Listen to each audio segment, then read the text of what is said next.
Hubble's law relates the speed of galaxies to their distance.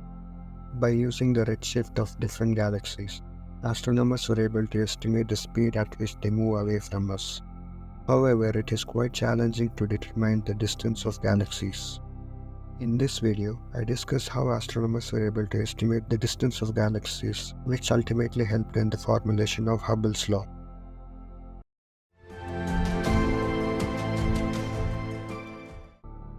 This is the photo of Proxima Centauri taken from the Earth, and this is the photo of the same star taken from the New Horizons space probe. This probe is approximately 100,000 kilometers away from the Earth. When I superimpose these two images, we can see that the star's position has changed. This apparent shift in position is known as the parallax effect. The stellar parallax shift is the result of observing a star from different points. With the help of simple trigonometry, we can estimate the distance of a nearby star based on its parallax shift. Astronomers have been using the parallax method since the 17th century. We can use this method to measure the distance of nearby astronomical objects. You may have observed in these photos that the position of background stars is not changed. Stars at very far distances do not exhibit parallax shift. Therefore, this method is ineffective for measuring the distance of galaxies and some distant stars.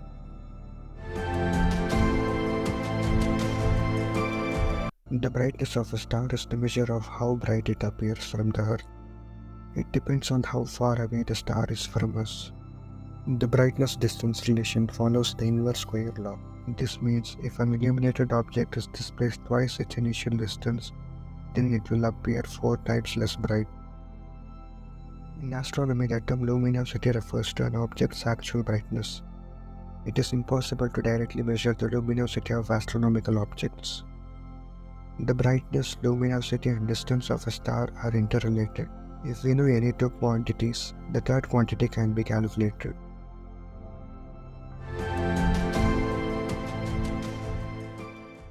The standard candle method helps us to determine the distance of galaxies.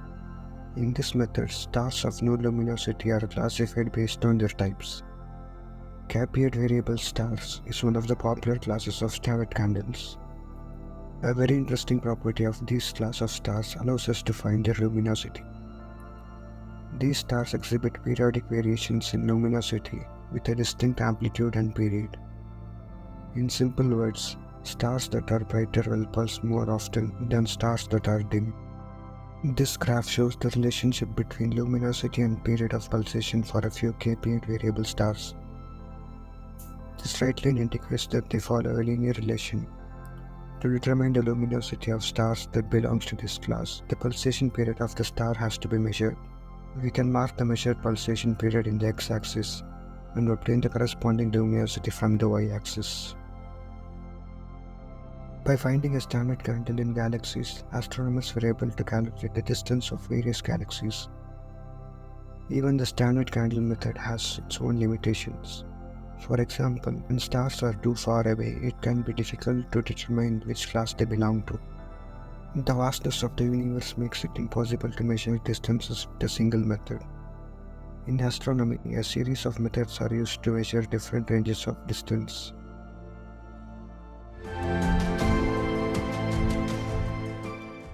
The redshift of galaxies and standard candle methods allowed astronomers to determine the distance and speed of various galaxies. The distant galaxies' velocity were found to be linearly related with their distances. This implies that the farther a galaxy is from us, the faster it moves. This relationship between galaxies' distance and velocities is called Hubble's law. It is one of the prominent observational evidence of the Big Bang theory. Another important observation made by the astronomers is that the galaxies exhibit redshift regardless of their direction. It implies that the universe is expanding in all directions. It also implies that there is no such thing as the center of the universe. The distant galaxies are traveling away from us at a very fast rate. Some of them are even faster than the speed of light. According to the special theory of relativity, it is impossible for an object with mass to travel faster than light. However, the theory of relativity is not violated by the motion of galaxies. In fact, the expansion of the universe is one of the predictions made using the theory of relativity.